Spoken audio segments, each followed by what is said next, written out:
He wasn't trying to win the bookstore war, he was making the war meaningless. While other CEOs were clawing for market share, Jeff Bezos rewrote the rules. He didn't just build a store, he built the system. And before Amazon became a $2 trillion monster, Bezos stood at a cliff edge with one choice: Wall Street royalty or a garage full of cardboard boxes and uncertainty. He chose the garage. That leap, that's exactly what Peter Thiel calls going from 0 to 1. See, most people copy. They play safe, they build versions of what already exists. Bezos, he didn't copy Borders, he didn't iterate Barnes and Noble. He created something from nothing. And that's the core of 0 to 1. Brilliant thinking is rare, but courage is even rarer. This video will break down how Bezos went from hedge fund hotshot to monopolizing the internet, using Thiel's 4 unbreakable laws of innovation.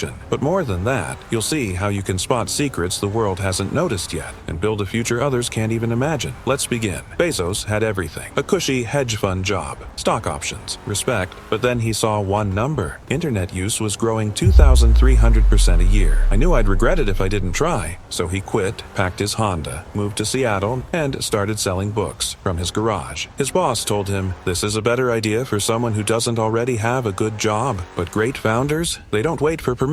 That's lesson 1 from 0 to 1. The biggest breakthroughs come from people who think differently. Not just what's working now, but what will be obvious in 10 years. Bezos bet the future was online, not in stores, and he bet early. Thiel says, first mover advantage is a real thing, but only if you build a monopoly. So how did Bezos build one? Let's unpack the 4 pillars Thiel reveals. Proprietary tech, network effects, economies of scale, strong brand. First, proprietary tech. Amazon didn't just sell books, it built tech that made shopping frictionless. Recommendation engines, one-click ordering, super fast fulfillment. That wasn't a bookstore, it was a machine. System anyone could plug into. That's how Bezos scaled, because machines scale better than people. Second, network effects. Buyers attract sellers. Sellers attract more buyers. More products equals better experience. Better experience equals more customers. A loop, a flywheel. Sound familiar? That's what Thiel means by network effects. Every new user makes the product better. Third, economies of scale. Bezos had a golden rule. Your margin is my opportunity. He wasn't chasing profits, he was chasing domination.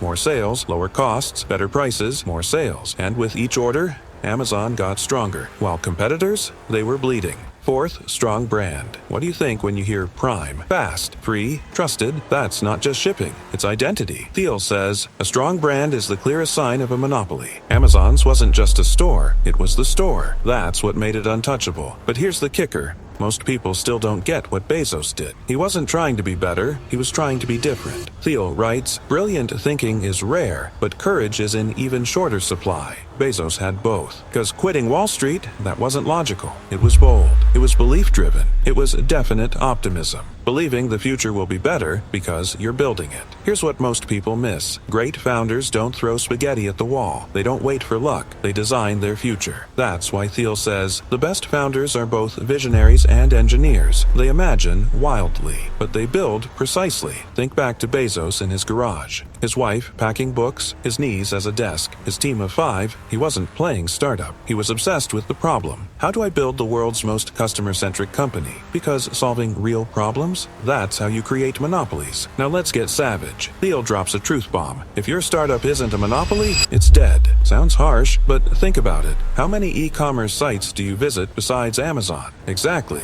When you dominate a category, you don't fight for attention. You own it. That's the difference between iteration and innovation. Most people go from 1 to n. Add features, tweak things, copy others, but 0 to 1. Isn't that? It's creating something no one else has even imagined yet. And Bezos? He imagined Amazon before e-commerce was cool. That's called seeing the secret before it becomes obvious. So let me ask you, what's one thing you believe that no one around you agrees with? That's your seed.